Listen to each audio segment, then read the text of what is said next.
जब जब बहार आई। जानती हो सृष्टि जी? हाँ आइए मिस्टर विक्रम, आइए बैठिए।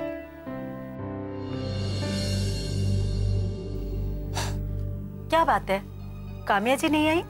देखिए सृष्टि जी, काम्या की हालत क्या है ये आप अच्छी तरह से जानती हैं। और जब से शुक्ला ने कोर्ट में उसे कैरेक्टरलेस साबित किया है, तब से हमें वो मेंटली ठीक नहीं है। सृष्टि जी, मैं चाहता हूं कि आप इस केस को क्लोज कर दें। What? आप ये केस क्लोज करना चाहते हैं? लेकिन क्यों? देखिए, मैं जानता हूं कि अगर आप वकील लोग चाहें तो किसी भी केस को जिंदगी भर खींच सकते हैं, और वो भी क्यों नहीं, आप लोगों का पेशा ही है। जी नहीं मिस्टर विक्रम, हमारा पेशा केस को जिंदगी भर खींचना नहीं, बल्कि लोगों को इंसाफ दिलाने की कोशिश करना है। इस तरह से कह के आप मेरा अपमान कर रहे हैं, हमारे पेशे का अपमान कर रहे हैं। देखिए, मैं अच्छी तरह से जानता हूं कि आप वकील लोग बहस करने में बहुत आगे हैं, लेकिन मैं यहाँ आपसे बहस करने नहीं आया। अगर ये बहस आप कोर्ट में ज्यादा करें तो आपके क्लाइंट के लिए ज्यादा अच्छा होगा। जिस तरह से आप बात कर रहे हैं, मुझे तो लगता है कि आप इस केस को सॉल्व होने ही नहीं देना चाहते। ठीक है सृष्टि जी, आप मेरी बातों को गलत मत समझिए। ना ही मैं आपके पेशे पर सवाल उठा रहा हूं, ना ही आपके इंटेंशंस पर। लेकिन काम्या की हालत बहुत खराब है और वो हालत मुझसे देखी नहीं जाती। आप तो ज्यादा समझदार हैं, आप ही बताइए क्या करना चाहिए। आप इस बात का सलूशन निकालिए, अदरवाइज ओके। देखिए, आप ही हमें इस बात का सलूशन दे सकती हैं, तो प्लीज बताइए हमें इस सिचुएशन में क्या करना चाहिए। देखिए, आपको ये बात इस तरीके से नहीं करनी चाहिए थी। आप तो इस तरह से बात कर रहे थे जैसे। सृष्टि जी, मैंने आपसे पहले भी कहा कि मैं परेशान हूं। काम्या आपके लिए सिर्फ एक क्लाइंट है, लेकिन मेरे लिए वो दोस्त है। खैर, ये बातें छोड़िए और आप ये बताएं कि हमें करना क्या चाहिए। देखिए, सबसे पहले तो काम्या जी को हाई कोर्ट में अपील करनी होगी। एक तो बच्चों की कस्टडी के लिए और दूसरे अपने ऊपर लगाए गए इल्जाम को मिटाने के लिए। उन्हें मनीष पर मानहानि का दावा करना होगा। अगर वो ये केस जीत गई तो बच्चों की कस्टडी तो उन्हें मिल ही जाएगी, साथ ही उन पर लगा हुआ दाग भी मिट जाएगा। देखिए, मैंने आपको रास्ता बता दिया है, अब आप जाके काम्या जी से बात कर लीजिए। एंड आई एम सॉरी, मुझे किसी केस के सिलसिले में बाहर जाना है, ठीक है? और आपको अगर कुछ चाहिए तो आप बॉय को कह देना, चाय कॉफी वो भिजवा देगा।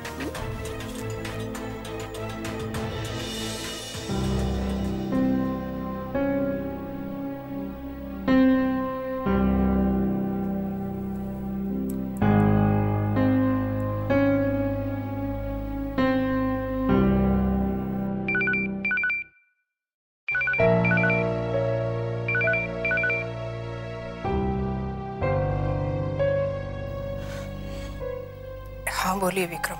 काम्या, मैं सृष्टि जी के ऑफिस में हूँ। हाँ, अपने केस की बात करने आया था। उनका कहना है कि हमें हाई कोर्ट में अपील करना चाहिए और मनीष के झूठे इल्जामों के लिए हमें उस पर मानहानि का केस करना चाहिए। अगर हम वो मानहानि का केस जीत जाते हैं तो बच्चों की कस्टडी भी हमें मिल जाएगी। लेकिन इस सब प्रोसेस के लिए तुम्हें मुझसे मिलना होगा काम्या। विक्रम, मेरी इस वक्त तबीयत ठीक नहीं है, इसलिए। देखो काम्या, मैं जानता हूं कि तुम्हारी हालत ठीक नहीं है, लेकिन ये केस यूं ही खत्म नहीं होगा। अगर सामने वाले ने तुम पर वार किया है तो हमें पलट कर उसका जवाब देना होगा। और यहाँ पे तो काम्या, सवाल इज्जत का है। ठीक है, मैं देखती हूँ, अगर मेरी तबीयत ठीक हुई तो आऊंगी। ठीक है, ओके।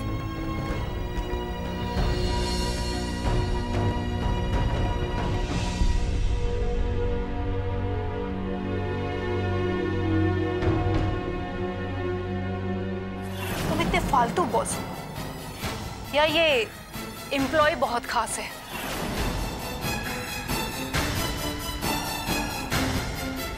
मेरी बात मानो, तुम भी शादी कर लो। कब तक यूं गैरों के साथ में रंगरलियां मनाती फिरोगी? दीदी, अगर हम पापा के पास जाएंगे तो मम्मी नाराज नहीं होगी? जय भैया ने तो बोला था कि पापा के पास जाना है, लेकिन मम्मी तो वहाँ नहीं होगी ना। जय भैया कहते जब हम पापा के पास जाएंगे ना तो मम्मी भी आ जाएगी। फिर वहाँ बहुत बड़ा झगड़ा होगा। नहीं, झगड़ा थोड़ी ना होगा, मम्मी पापा की तो दोस्ती होगी। सच्ची में? फिर तो हमें जल्द से जल्द जाना चाहिए।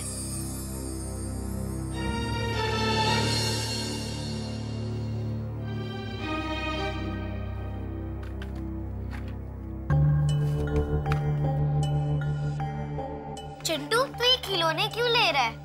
अगर दादाजी वहाँ पर कहानी नहीं सुनाएंगे तो ये खिलौने तो रहेंगे ना।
हेलो, क्यों कॉल किया?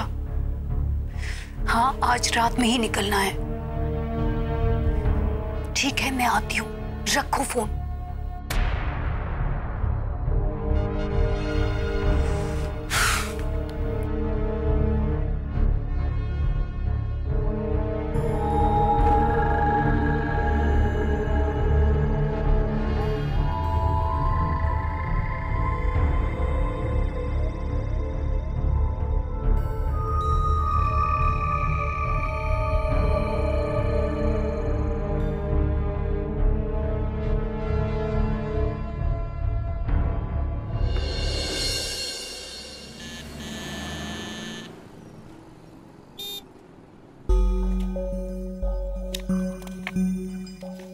अरे भाभी जी, आइए आइए आइए।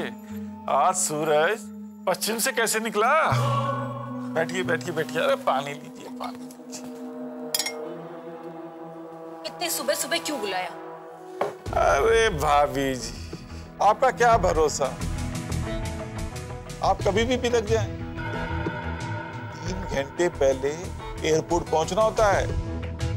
अब 2 घंटे आप रास्ते का ट्रैफिक का पकड़िए, 2 घंटे का बफर लेके चलना पड़ता है। मतलब की बात करो शुक्ला जी। मतलब की बात यह है कि काम्या को जितना बर्बाद कर सकते थे वो हमने कर दिया है। अब आपका रास्ता बिल्कुल साफ है। अब तो उसको रोने के लिए कंधा देने वाला भी कोई नहीं है। ठीक है ठीक है, ज्यादा होशियारी करने की जरूरत नहीं। नरमी से पेश आइए विशाखा जी। 20 साल से वकालत कर रहे हैं तो पापड़ नहीं बेल रहे हैं। अब तो बस आप हमारा इनाम दीजिए तो होशियारी तो क्या, बेवकूफियां भी छोड़ देंगे।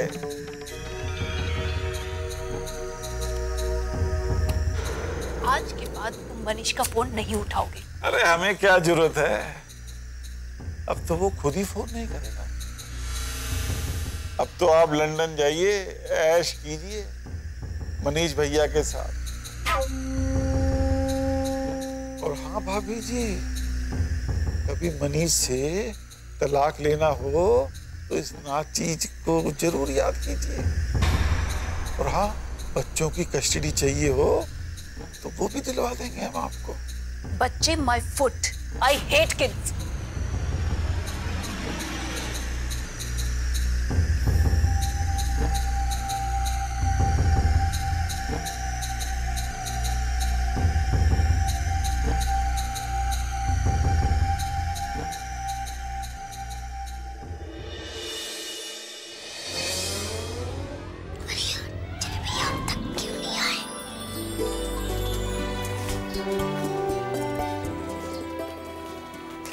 रेडी? यस भैया, रेडी। भैया किसी को पता तो नहीं चलेगा? नहीं नहीं, किसी को पता नहीं चलेगा। अब चलो तुम लोग मेरे साथ।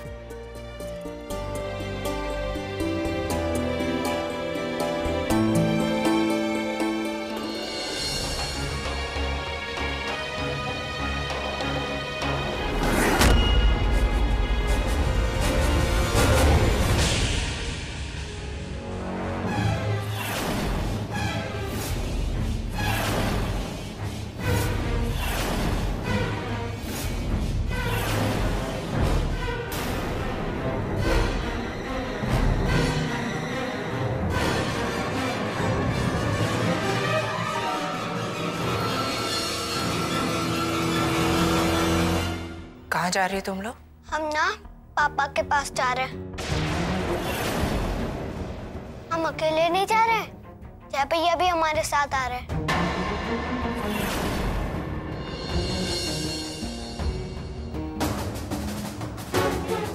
तो तुम्हारे जय भैया का बैग कहाँ है?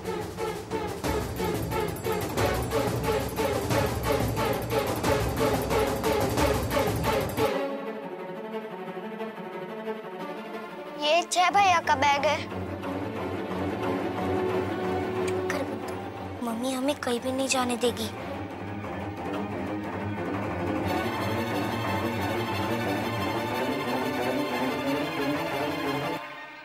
चलो आओ मेरे साथ, मैं लेकर चलती हूँ।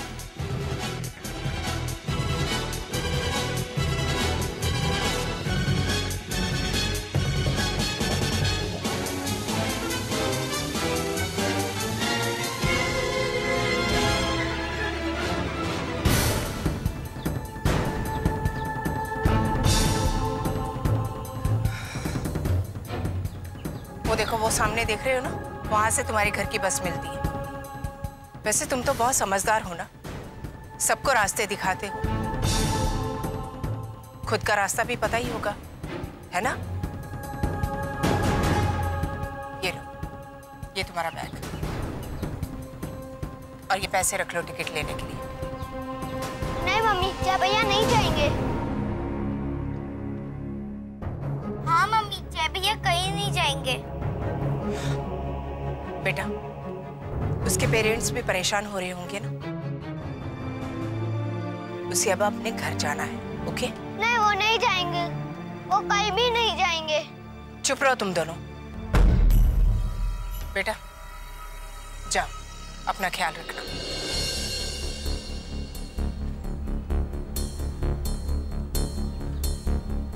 चलो गाड़ी में बैठो, आ जाओ।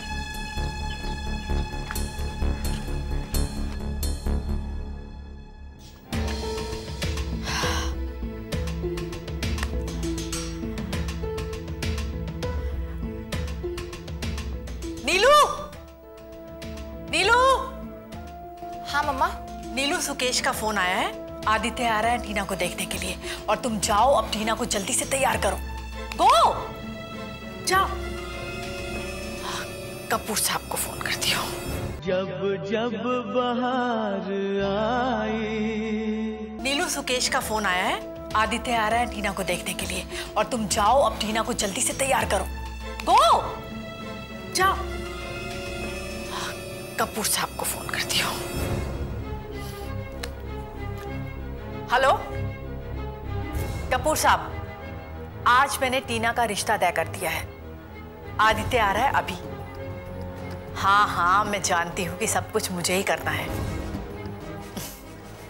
और वैसे भी सारे अच्छे काम तो मैं ही करती हूँ।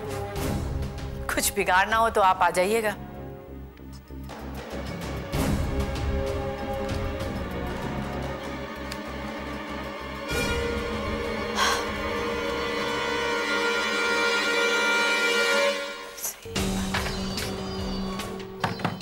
टीना, टीना दरवाजा खोल। टीना, मम्मी ने तेरी शादी के लिए एक लड़का बुलाया है। एक नजर देख तो ले। टीना, देख टीना, वो घर का मेंबर नहीं है और बाहर वाले के सामने ये सब करना अच्छा नहीं लगता।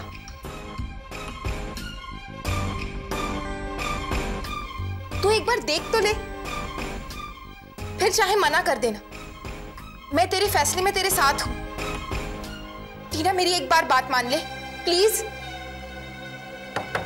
टीना,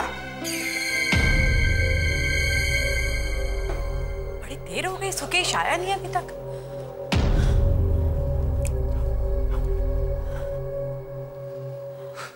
अरे सुकेश, कहाँ है आदित्य?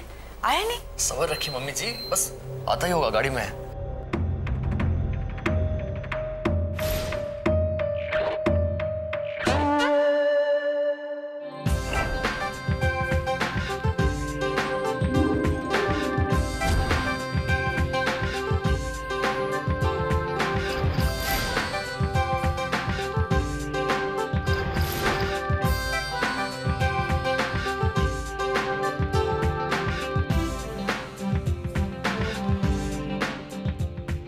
गाड़ी में नहीं भैया, आपके पीछे हूं।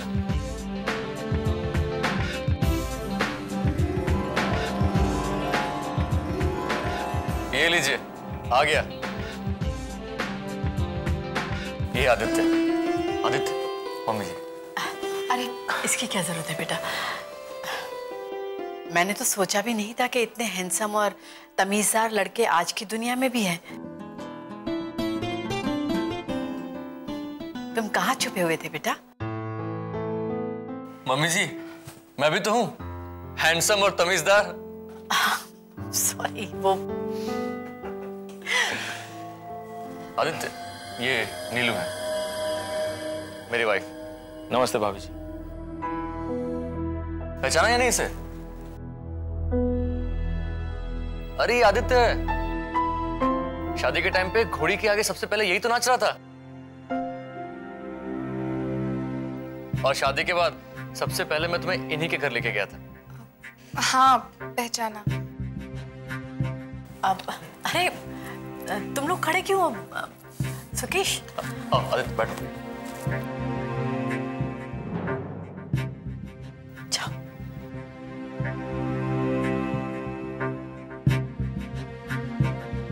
जब जब बहार आई। अरे तुम लोग खड़े क्यों हो? सुकेश, आदित्य बैठो।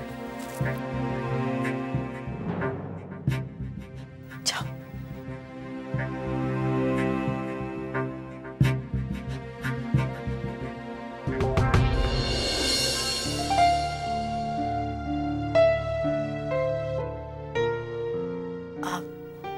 आदित्य बेटा, तुम करते क्या हो? ये समुंदर में रहता है। मैं समझी नहीं। जिस तरह सुकेश भैया बता रहे हैं ना, मुझे भी नहीं पता कि मैं क्या करता हूँ। मैं मर्चेंट नेवी में पानी में वो जो जहाज चलते हैं ना, उस पे मैं कैप्टन हूँ। एक्चुअली ड्राइवर हूँ। मतलब वो समुद्र में जो बड़े बड़े जहाज होते हैं, तुम वो चलाते हो? जी हाँ। तुम्हारा काम तो बहुत ही एडवेंचरस है। वैसे हमारी टीना को भी एडवेंचर बहुत पसंद है। तुम दोनों की तो बहुत जमेगी।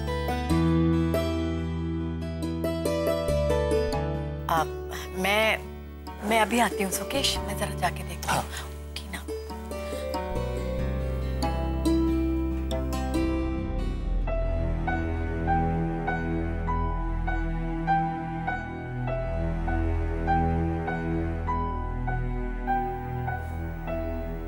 भाई इधर उधर क्या ढूंढ रहे हो? अच्छा,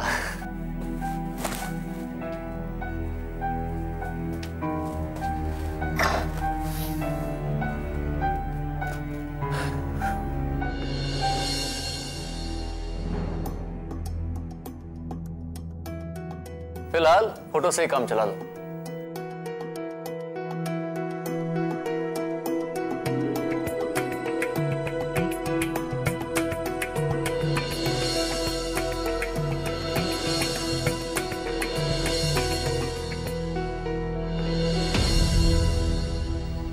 कैसी लग रही है? लेकिन हाँ, इसे हासिल करना बहुत मुश्किल है। स्टोरी में तुम्हें पहले ही बता चुका हूं। भैया, सीप के मोती को पाने के लिए बहुत मेहनत करनी पड़ती है।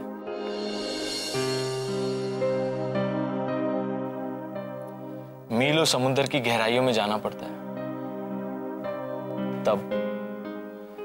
तब जाकर कहीं ऐसा मोती हाथ लगता है। लेकिन जब ये मोती हाथ लगता है ना, तो वो सारी मेहनत, सारी परेशानी कम लगती है।